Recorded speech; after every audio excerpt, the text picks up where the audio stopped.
The streets of Pyongyang were gray and cold, with frost clinging to the cracked pavement. Young Jun's stomach growled, a constant reminder of days without proper food. He hugged his thin coat around him, eyes darting nervously at every corner. The city was alive with the muted hum of forced labor, marching crowds, and the ever-watchful Korean soldiers who scanned the streets like hawks. Jun crouched near a pile of discarded bowls and scraps of food. A small cold heap of noodles caught his attention. He hesitated. An act of taking leftover food could lead to punishment, but hunger clawed at him with unbearable force. His mind flashed to Hasten, his little sister, waiting at home with their mother. They had survived on thin gruel for days, rationing each bite. Their father had disappeared months ago, leaving the family in silence and fear, a common tragedy in the regime's shadow. As Jun picked up the noodles, his hands trembling, he sensed movement behind him. A Korean soldier stood there, eyes narrowing, boots crunching against the frozen pavement. Jun froze, expecting a shout, a push, or worse. His heart pounded so loudly he thought it might give him away. The crowd seemed to hold its breath, watching the boy's fate unfold. But instead of anger, the soldier paused. Slowly, almost imperceptibly, he extended a hand, not in threat, but with a small bowl of rice warm and steaming. Jun's eyes widened in disbelief. No one had ever shown him kindness without fear of punishment. The soldier's gaze was steady, almost gentle, and in that brief moment, Jun understood something miraculous. Even here, in the heart of oppression, there were glimmers of humanity. Jun clutched the noodles and rice to his chest, a mix of gratitude and cautious hope flooding him. For the first time in weeks, he felt the warmth of survival not just from food, but from the unexpected mercy of another human being. He hurried home, careful to avoid the Korean soldier's line of sight, but carrying with him a spark of hope that would guide him through the perils ahead. The next morning, Pyongyang felt even colder, the air biting through Jun's thin coat as he stepped onto the cracked streets. He kept his head low, clutching the small bowl of rice the Korean soldier had given him the day before. Each step was measured, careful. He had learned to move like a shadow, unseen and unheard. Even in the muted gray of the city, the presence of the Korean soldiers was oppressive. Their boots echoed on the stone streets, their gazes sharp and calculating. Jun's stomach rumbled again, reminding him that survival was not just about avoiding the soldiers, it was about finding food for himself and Hasten. The thought of his sister, her cheeks sunken and pale, pushed him forward. He could not fail her. At the marketplace, Jun spotted the same soldier from yesterday. His heart froze.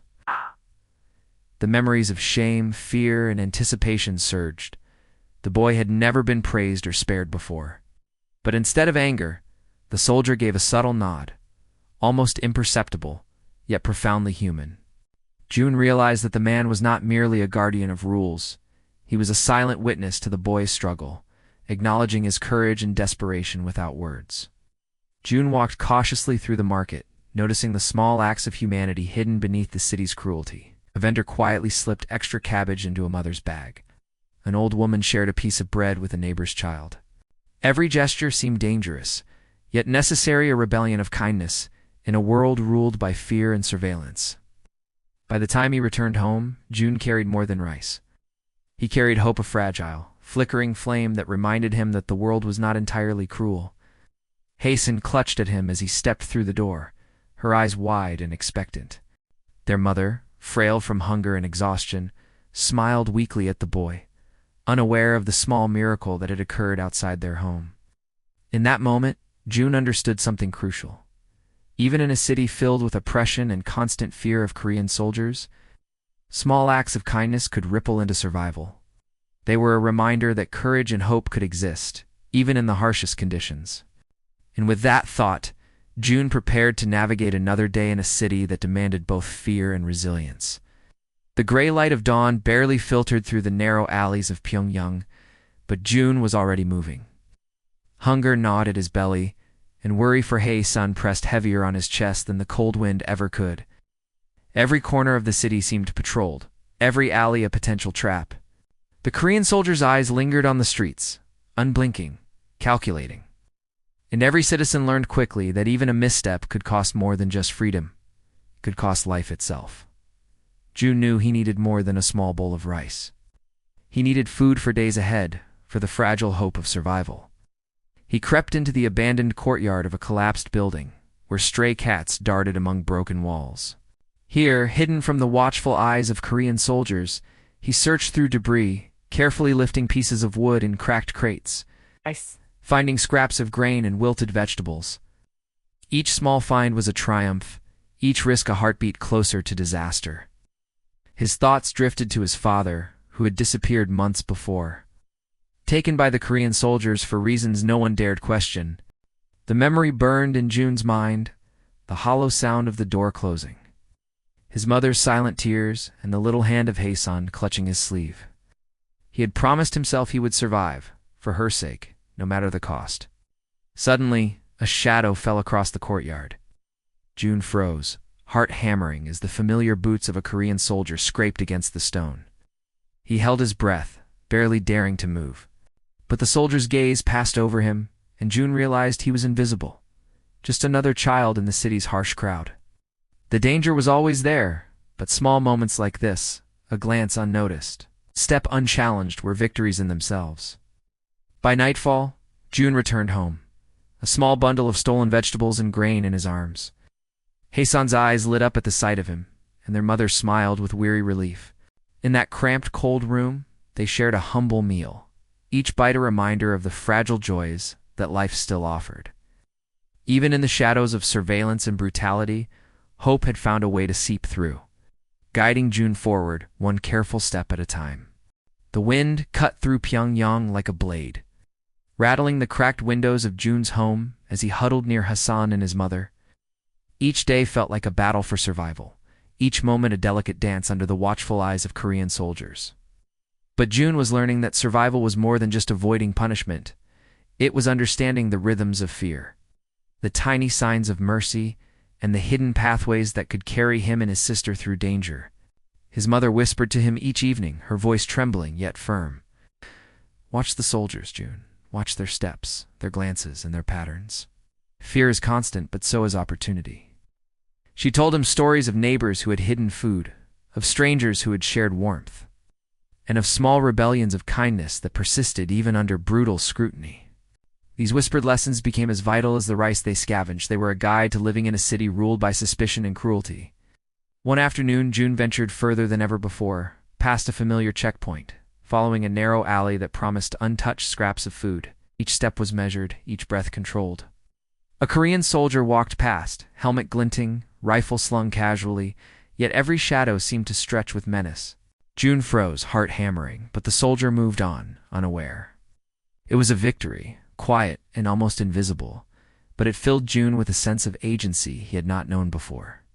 At home, Hazen clutched his sleeve, whispering questions about their father and about why the world was so cruel. June held her close, giving her what he could, stories of hope, promises of tomorrow, and the small victories of the day. For June, survival was no longer just about food. It was about nurturing courage, protecting innocence, and learning to navigate the fragile line between fear and life. By nightfall, they shared a meager meal, the warmth of the small fire illuminating their faces. In the shadow of constant danger, June understood something profound. The city's brutality could not crush the small acts of bravery, the whispered lessons, or the determination to survive for the ones you loved. The market that day was alive with a cautious rhythm, muted chatter of citizens weaving between the sharp, echoing steps of Korean soldiers. June clutched Hasten's hand tightly, her small fingers trembling in his grasp. Each glance toward the soldiers reminded him that a single misstep could bring a lifetime of consequences, or worse, silence him forever. Hunger pushed him forward, but fear weighed on every step. Among the rows of rotting vegetables and stale grains, June's eyes scanned for scraps. A careless vendor had dropped a bundle of dried radish, and he seized it with quick hands, heart hammering. Behind him, a Korean soldier approached, boots scraping against stone, rifle glinting in the pale sunlight. June froze, barely breathing. The soldier's gaze lingered on the small figure of the boy, then drifted past, and June realized he had become a shadow in the chaos, a ghost in the marketplace. As they moved through the alleys, June noticed a small act of courage. A woman slipping a piece of bread into a child's S-coat while no one watched. It reminded him that even in a city ruled by brutality, humanity persisted, hidden in the corners. Da-da-da-da. He clutched the radish tighter, thinking of Hazan's pale cheeks, the hunger lines on their mother's face, and the faint smile she tried to offer him each night. Every small victory was a promise of survival. Returning home, June found their mother attempting to stretch a tiny portion of rice for dinner. Hasan's eyes lit up as June handed her the radish, her small hands trembling. In the candlelight of their modest home, June realized survival was not just about evading Korean soldiers or scavenging food. It was about hope, courage, and the unwavering bond of family.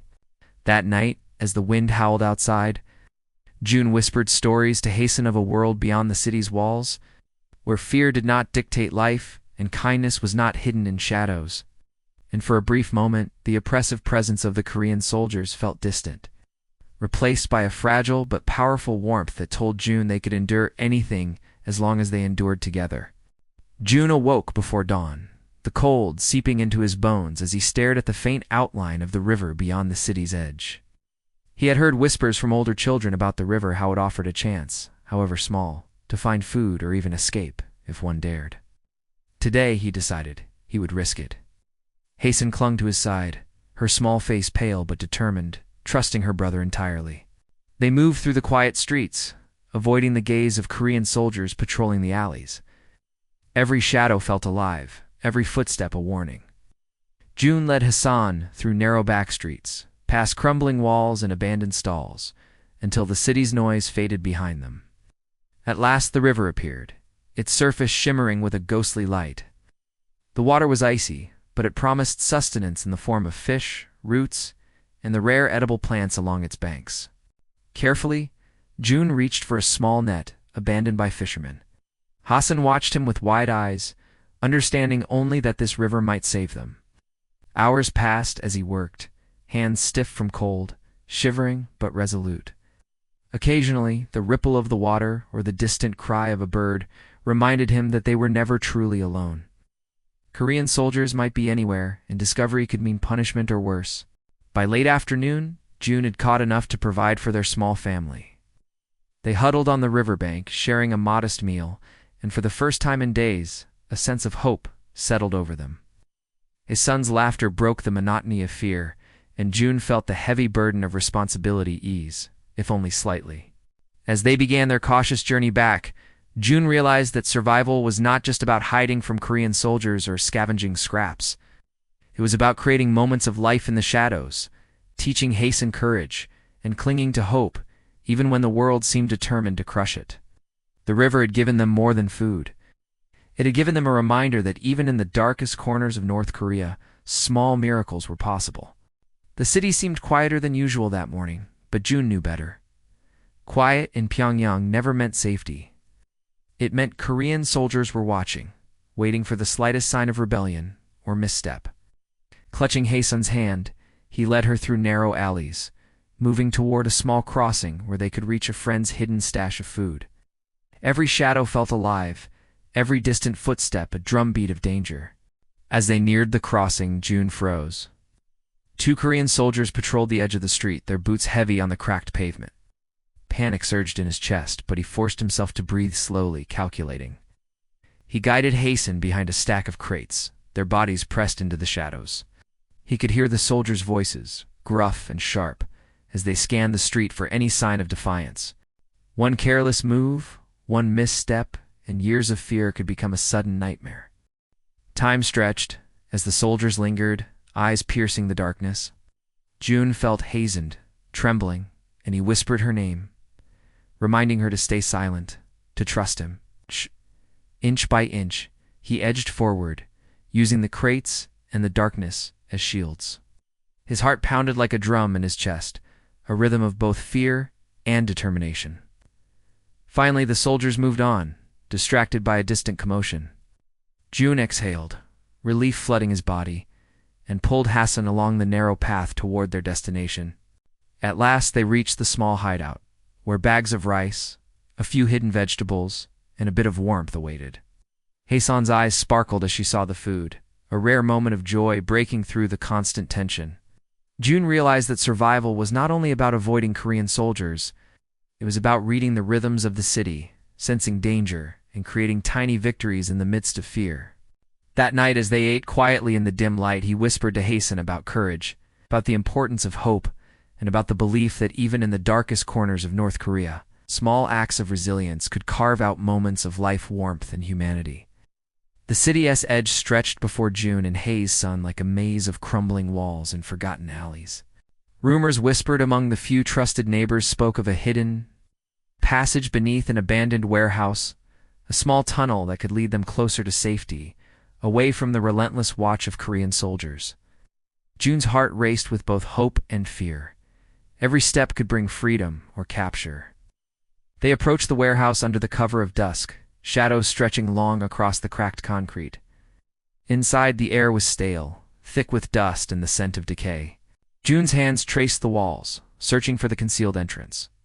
Hassan clutched his sleeve, her small form trembling with a mixture of excitement and anxiety.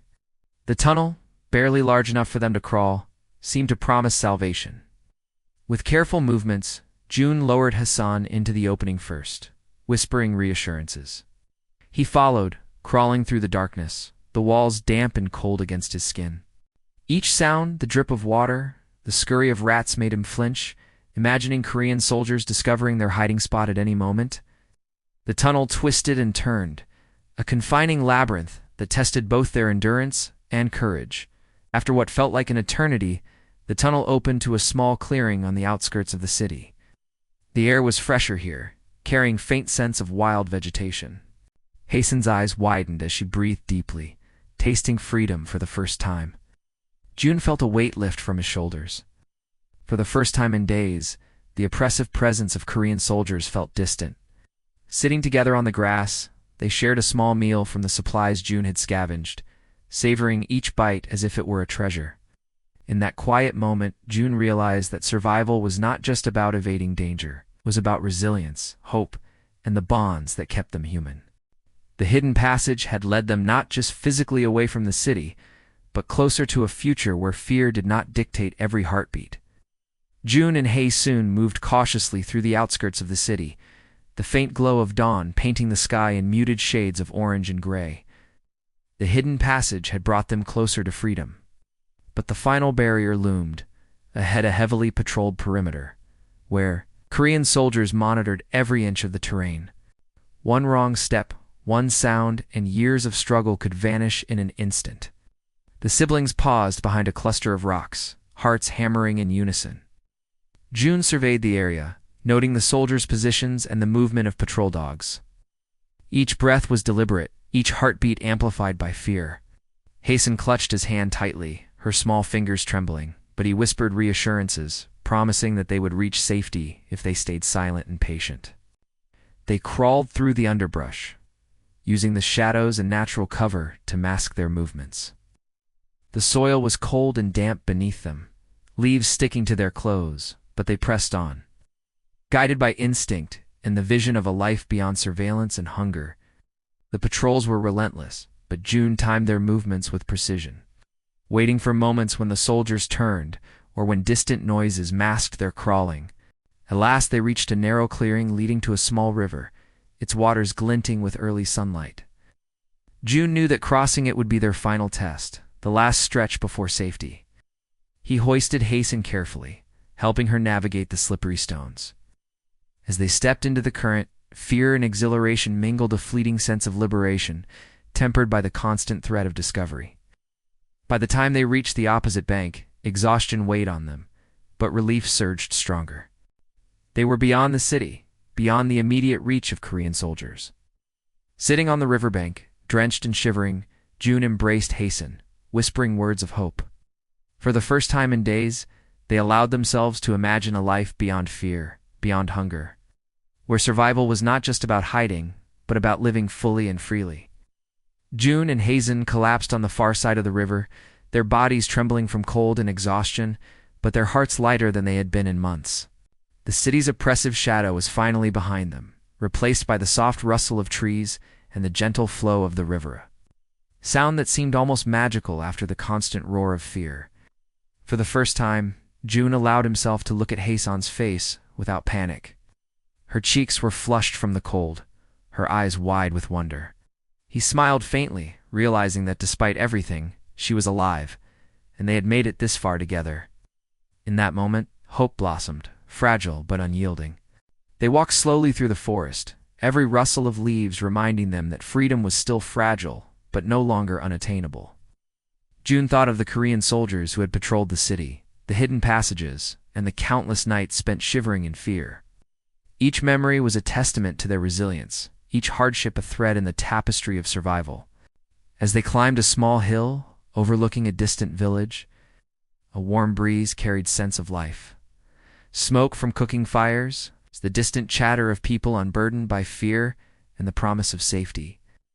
June took Hazen's hand, holding it tightly, and whispered that this was only the beginning. They had survived the city, the soldiers, and the cold, but now they could dream. They descended toward the village, moving cautiously, but with renewed determination. June knew that challenges lay ahead, yet for the first time, the weight of oppression did not crush him. Hazen skipped beside him, her laughter a melody that cut through the lingering tension of months spent in hiding. At last they reached a kind family willing to shelter them, providing food, warmth, and safety. June sat with Hazen, watching her eat, and realized that hope had not betrayed them. The river, the passages, and their courage had brought them here. In the quiet embrace of safety, June allowed himself to believe that a new life awaited one, where fear no longer dictated their days, and love, resilience, and freedom could finally flourish. The journey had been perilous, but together they had crossed the river, leaving the shadows of North Korea behind, and stepped into the light of a future full of possibilities.